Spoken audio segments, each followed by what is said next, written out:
Hello everyone, my name is Alex Lim and this is AuthorStory, where we tell inspiring stories about authors and their books. Today I'm very excited to have with us Gurutej Khalsa, the author of the book The 13th Month, How You Can Get an Extra 29 Days Each Year. I'm sure that's something a lot of us would like very much. So Gurutej, welcome to our show. Thank you. I feel honored to be here. Oh, that's great. And for us, on our parts, it's really a pleasure for you to have you with us today. So first off, Gurutej, tell us what your book's about, The 13th Month. What really is it all about? So this is my third book, right? Yes. And the 13th month is about the thing that I've heard from people the most. Two things. I do healing work. I teach yoga and consciousness and community building and meditation all over the world. And I hear all the time, I can't turn my mind off. Right. I can't get to sleep. Okay. I don't have enough time. Okay. I can't do that because I don't have enough time. Right. Since you say, well, it'll just take. I don't have time. So right. The consciousness of this book is how to be able to, in the same 24 hours that you have now, how can you shift some patterns in your life so that you can do things differently. It doesn't take any more time to breathe. Right, true. To consciously breathe and change your patterns through your breath while you're walking, while you're driving, while you're at your desk is a huge thing, and it can change your energetic states all day long. Wow. But I say if you give yourself 10 to 20 minutes a day, you can actually change your entire life.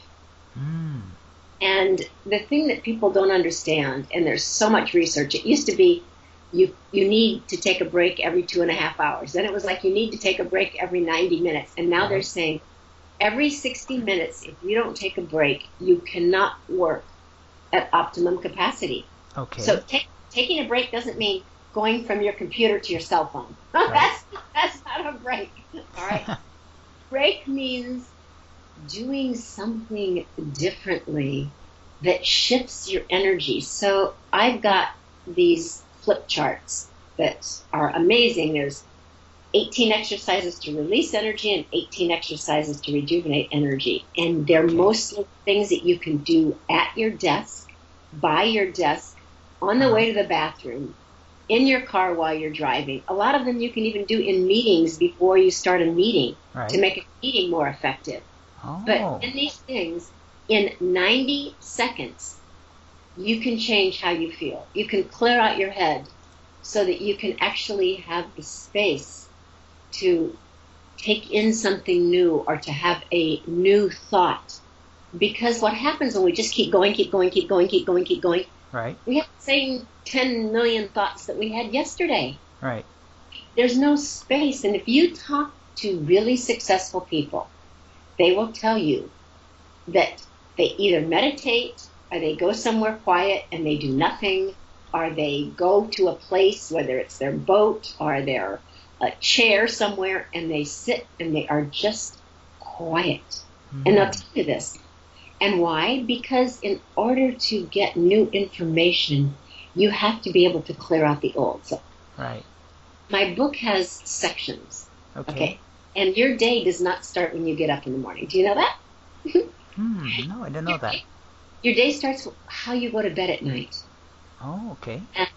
And now they're telling you more and more, do not, for an hour before you go to bed, do not be watching TV. Do not have a TV in your bedroom. Yeah. Get rid of your computer for an hour before you go to bed. Yeah. Tells you all these things, right? Okay. So that you sleep better. So I just one up it. I just have all sorts of wonderful tips in there of like things that you can do that will take you into a sleep where you can release your day so that you can actually not take everybody and everything that you have connected to that day, that you have had challenges with, and wrestle with them all night too. Really, if you can put them down during the night, then you can wake up refreshed.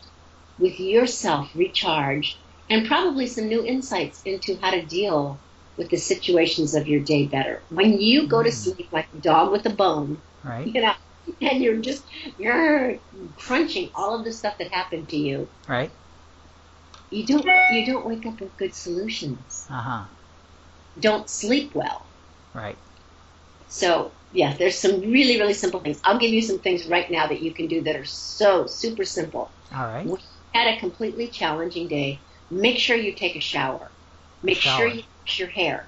So you clear your hair is antennas. And when you actually have a challenging day, it collects in the antennas of your magnetic field, and it collects the antennas of your hair. Okay. So wash your hair and just wash it down the drain and feel like, there was this South Pacific in that fabulously funny musical. There was a song, I'm going to wash that man right out of my hair. I think I heard that song. I mean, my mom used to sing that sometimes when I was a kid. Yeah. There you go. You want to wash your day right out of your hair, right? It's not the man anymore or the woman. It's the day. It's everything that happened in your day. And then there's, essential oils you can, put in your bed. You can put on the bottom of your feet, lavender, sleep time, chamomile, marjoram. There's all of these different things that you can do that are super simple before you go to bed. Right. And if you do an exercise to clear your magnetic field, you're going to find that, oh my God, it's so much better. And there's a very, very simple exercise that's in the book that, there's on my channel on YouTube. It's still out. It may not be soon, but it's public. You make claws out of your hands, really tight claws, because you want to activate your heart center in the middle. Okay. And you take your hands like big claws through your magnetic field. Everything we know about the magnetic field of everything except us. Isn't that crazy? We have a magnetic field, and it gets impacted. So you want to come up on your toes. You're going to be standing doing this. You're going to come up on your toes, and you're going to make the sound whoo, but like you're sucking the whole universe in. You're going to go whoo, and you're going to open your eyes super wide, and you're going to swing your hands up over your head. So come to up on your toes, swing your hands up over your head, say whoo, and on the la, you're going to squat down and bring your hands, swing them down so that they're in front of you. And you're going to close your eyes. So whoo, up on your toes, hands up over your head, eyes really wide open so you activate your pituitary gland. La, you come down and you squat down, close your eyes. And if you do that for 90 seconds, I promise you will feel like, okay. You will feel strong. You will feel like your magnetic field has gotten cleared out. If you can do it for 3 minutes, yay! But 90 seconds, and you'll feel like you don't have to take everything to bed with you. All right, interesting. Because me speaking as a lay person, I mean, I have this idea of yoga. I mean, I presume you told me something like a yoga exercise, right? What you just told me. Yes. Because I have kind of like an idea of like a yoga takes years. I mean, going from India, it's a spiritual thing. It takes years to perfect. It takes years to develop within myself. But from what I'm getting from you right now, it seems that these are like simple, down to earth exercise that just about anyone in reasonably good shape could do. Is this the kind of stuff that's in your book? Yes, it is, and anybody can do these. Yoga means to yoke or unite. It means to connect you to yourself and everything else. The practice of the asanas or the position are to get you to a place where you can feel and experience that connection.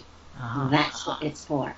So I just listened to what people were saying. I can't do this. It takes too much time. And I took some things that people can have a very powerful experience in 90 seconds to 3 minutes. So that you can actually feel connected to you. Because as human beings, the thing that we want the most, we think we want money and, time and everything. The thing we want the most, two things: energy so that we can actually experience the next thing. Connection. We want to belong. We want to be part of. All right. So, yeah. There you go. Cool. And that's what this is about. It's how to connect you. Yes. All right, got that. So, Gurutej, let's talk a little bit about yourself as a teacher and maybe as an author. You're known as the energy guru. Why is that? Because that's my mission. I want to make everybody their own energy guru. Okay, what does that mean? That means when I say energy to you, what do you think? No, I'm asking you, what do you think of when I say energy? Oh, yes, you cannot hear me? Yes. Go ahead. There, I can hear you now. Please go ahead. When I say energy to you, what do you think of? Oh, Can you not hear me again? Well, I was trained as an engineer, so I think of stuff like radio waves, X-rays, infrared, stuff like that. Good. And a lot of people think of wind or solar or oil or, But right. What about your energy? Your energy. Most human beings do not think about, when you say the word energy, about your energy. Right. I want people to think about that, because when you can change your energetic state in the moment, so if you're angry, how do you not suppress the anger or just get angry? But how do you transform that? Because it's just energy. Right. Everything is just energy, right? So how do you transform your frustration? How do you transform your overwhelm? How do you transform that so that it's something that serves you, so that it's actually a fuel that can fuel you as opposed to drain you? And that's the most important thing to me, is to give everybody the tools so that you understand. We understand more about recycling, reusing, revamping, reapplying things in our house and our commodities than we do our own energy. And I want people to start understanding how they can release and rejuvenate and recycle and reuse your own energy. Anger is not bad. It's only a matter of, is it the most effective thing to be feeling now? Or can you take that anger, that power of that anger, and transform that into an energy that's more usable? Right. Okay. Yeah. That's a good point. I never did. Yeah. I mean, as an engineer, we're trained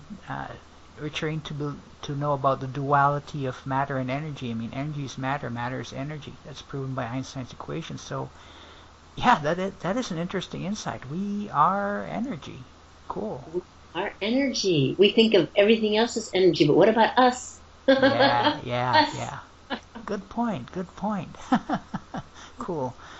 All right. Just for the benefit of our listeners who don't know or who haven't followed Gurutej yet, in spite of her Eastern-sounding name, Gurutej is actually an American woman living in Los Angeles. So, all you listeners who are listening in, I'm sure you know that by now from her accent.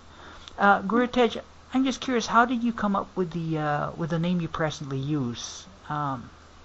My how? teacher, E. Budgeon, gave it to me. Yes, he gave us our names because what he was saying is that when you want to change your consciousness, your name is what someone calls you, right? Right. It's your identity. Right. And so when people call you by a name, it has a certain resonance. We're back to the energy thing, right? So it has a certain resonance, and it affects you in a certain way. Right. And your name is something that affects your spirit, that calls your spirit forward. Then that's what people, when they say your name, that's what they're calling. So my name literally means the one who takes you out of darkness into light at the speed of light, right? That is my destiny. If I live to that, so if I empower myself energetically, and when I walk into a room or when people hear me, they feel more energized, more hopeful, more connected, then I'm living to my name. Right. So every time somebody calls me by my name, it helps that resonance. It helps build that resonance. I see. All right, cool. So I'm just curious. I mean, so Gurutej, it occurs to me that when you were given your new name, you like became a kind of like a totally different person.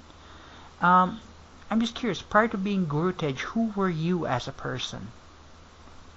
Well, I was always very spiritual. I mean, I grew up in a family. I grew up very Catholic, Right. and I was not one of these people. I did not have a traumatic Catholic experience because I went to mass every day.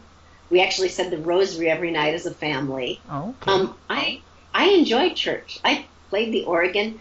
Even when I stopped being Catholic, I would still go sit in churches and just sit there and be there and pray because I loved the energy of Mm, them. So I didn't love the politics, but I loved the energy. mm, And, I guess I was just always into that. I mean, I remember telling my mother when I was very young, like maybe 6, that I was going to start my own order uh-huh. when I got old because I just didn't like all the angst and that I Right. felt. But I Yeah. really did love, when people get together and they chant, the names that they consider to be divine, or they sing about love, or it's a beautiful frequency.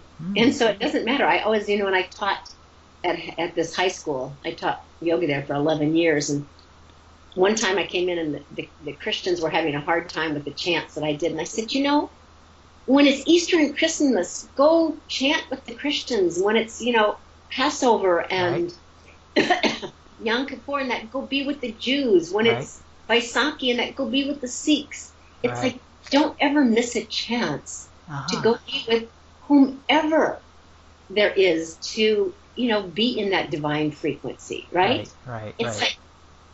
like, the name of God does not belong to one religion or one thing. It's your connection with the divine is Right. your connection with the divine. You do not need a priest or a minister or anybody else to connect you.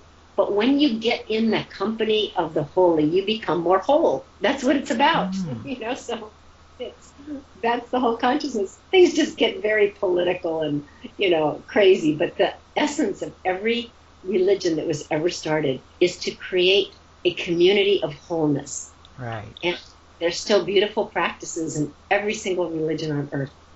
Hmm. Interesting. Interesting. So based on what you tell me, then you were like a really spiritual or energy. I mean, energy conscious person, even as a child. Yes, it's true. It was just, yeah. So I was one of those people that was like, as soon as I heard about being vegetarian, it was like, oh my God, yay, thank God. It wasn't like, oh my God, this was such a struggle to do this. It was like, it was immediate. When I first heard about yoga, it was like, of course, Right. So I wasn't a hard sell on any of this. Okay. Obviously, this has not been, my first time, Right. but Right. So was it this energy that you felt that drew you to yoga?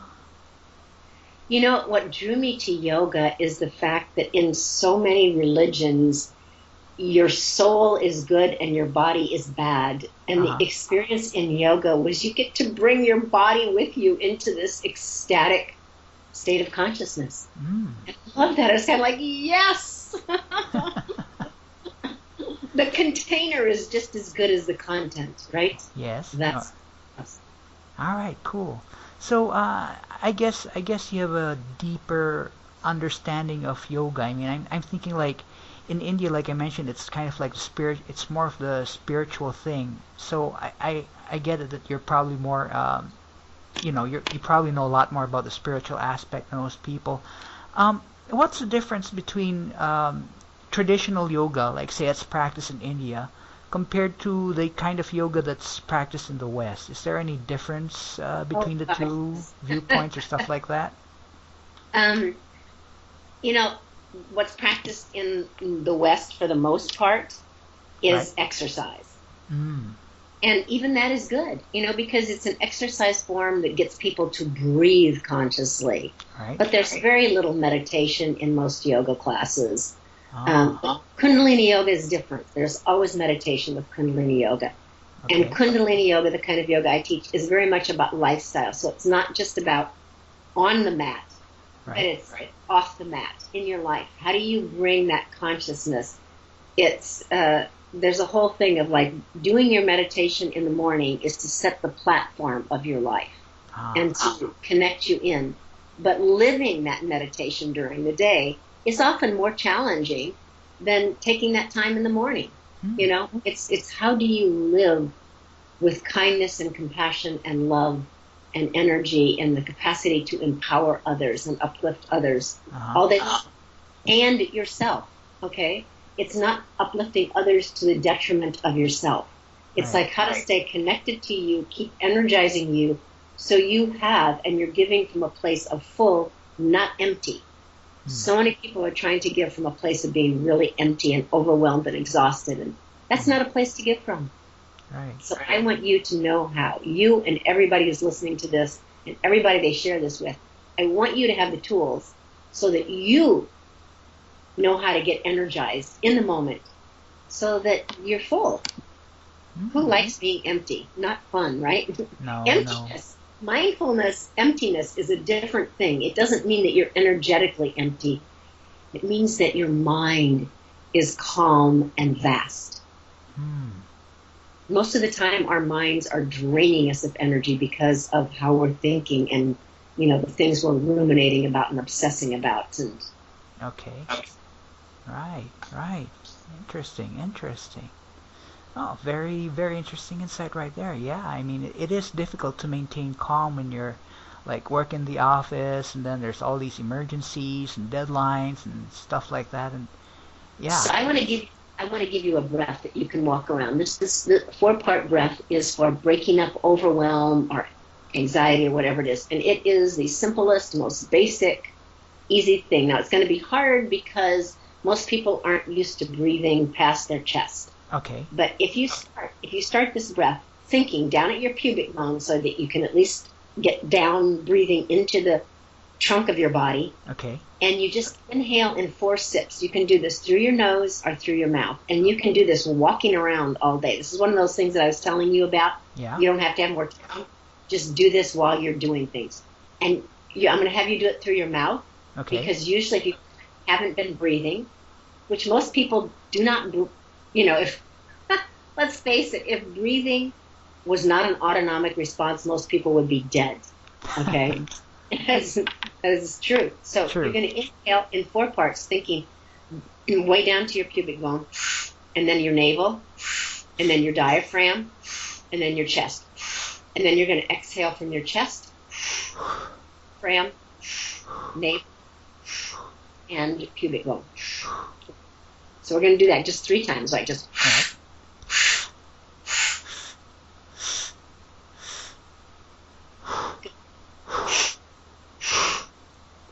Perfect.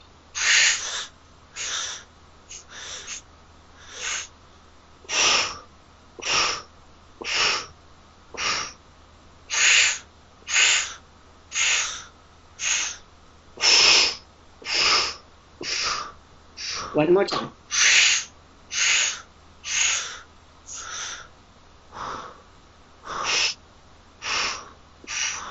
And now take a deep breath in. Good, just one single breath. Hold it. Squeeze your body around this breath. Claim it. Let it go through your whole body. And exhale.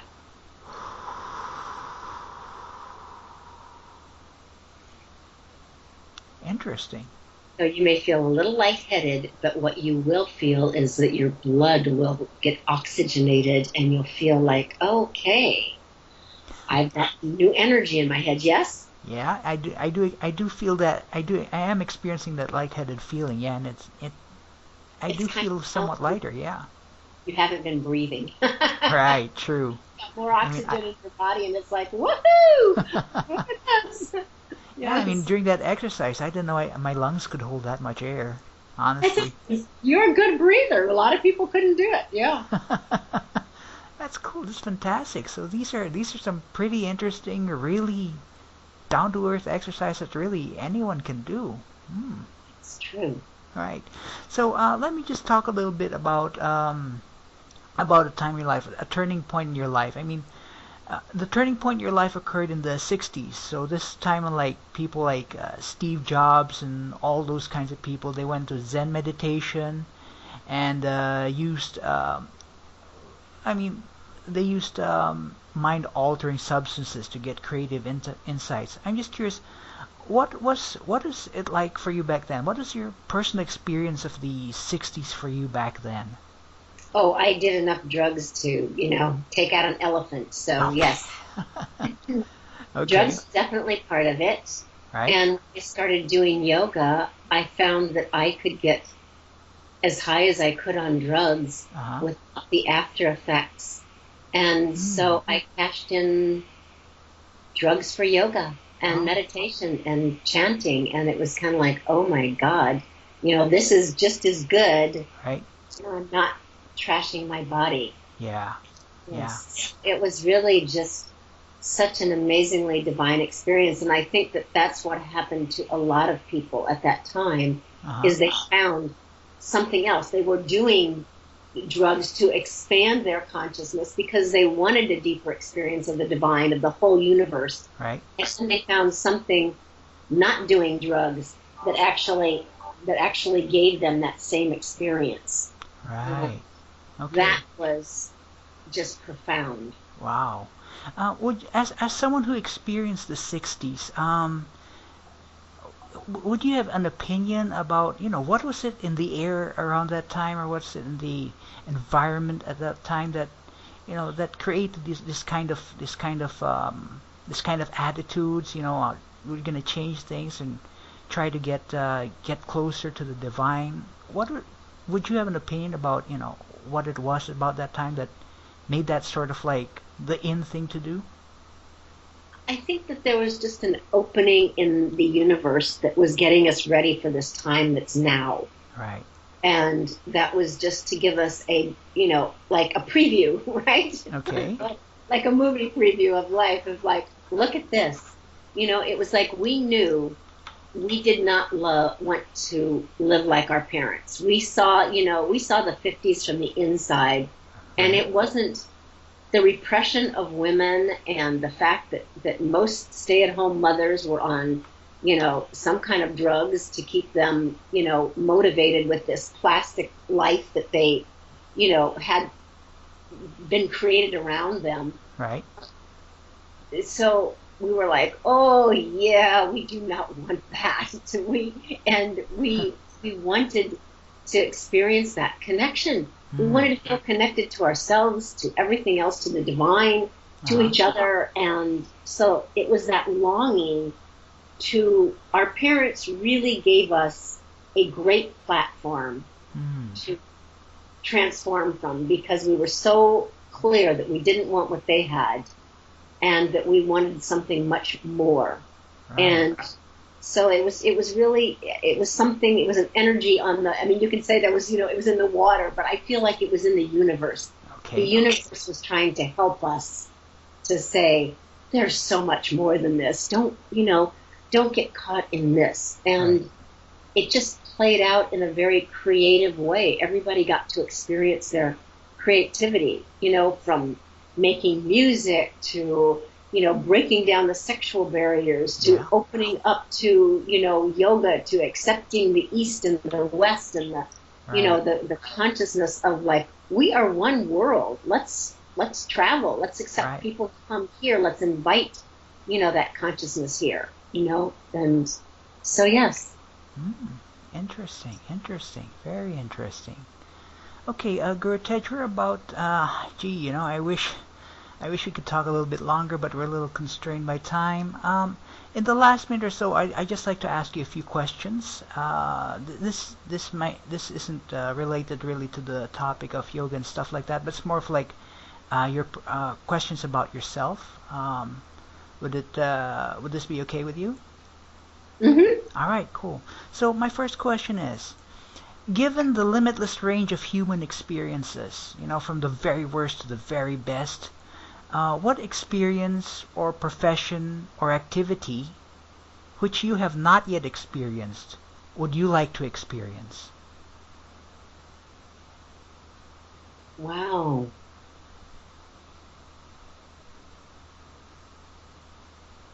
I think to dance more. Ah. You never took up dance or anything like that? Well, I go to a dance class now, but I think that dancing, just dancing more and getting back into my art again. Okay. Those are the two that I really want to be doing. Yeah. Wow, cool. All right, fantastic. Okay, so let me ask you the inverse of that question. Given the limitless range of human experiences, from very worst to very best, which experience would you not like to experience? I don't think there's any experience not to experience. It's how you go through the experience and what you get from it. Because I have probably been through what people would say are the worst experiences that you possibly can go through, which is, the death of my child, divorce. I've been through all of those, single mother. But it wasn't, the experiences are only horrendous if you make them that. It's like, what is the gift of each experience that's challenging? I'm not going to say that, they weren't challenging experiences, but I will say that they had such gifts. Each one of them had such gifts. So it's not how hideous the experience is. It's, look at Nelson Mandela. Look what he did in that tiny little cell that he was in for all those years, right? Yeah, good point. He changed a nation. So it's not the experience, it's our perception of the experience. The consciousness we bring to it. All right, okay, I got that. So one more question for you. If you could choose one particular age or age range of your life, like 2040s, age 50 to 63, something like that, past, present, or future, in which you would stay in forever, what would it be and why? Oh, that's so funny. Well, I think that the best age is to have the wisdom that I have now. Okay. And, but I wouldn't want to go back and do my teens or my 20s over for anything. So, just think that each age that you're at, if you can enjoy it and you can learn what it is at that age, because what you want at 20 is not what you want at 30, is not what you want at 40, which is not what you want at 50. So it's really, saying that you would bring the wisdom of your 50s or 60s to your 20s, it wouldn't work, because you're supposed to learn something different at each one of those stages. So, yeah, yes. Would I love not to have, the wrinkles that I have now? Yeah, probably. Yeah. But other than that, I have a very strong body. I rollerblade hills every day. I do handstands and headstands and yoga. And so I'm really grateful that I have this very strong, empowered body to contain my spirit. But, yeah, I think the most ridiculous thing about aging is kind of watching your skin go saggy on you. You're kind of like, wow, that's interesting. All right, cool. I got that. So in closing then, the book is The 13th Month, How You Can Get an Extra 29 Days Per Year with Gurutej Khalsa. Her website is Gurutej.com. That's Gurutej.com. So, listeners, please feel free to check it out and get to learn more about her. So, Gurutej, thank you very much for your time and for being on your show. It was great. The exercises were great, and I must say I learned quite a bit about it.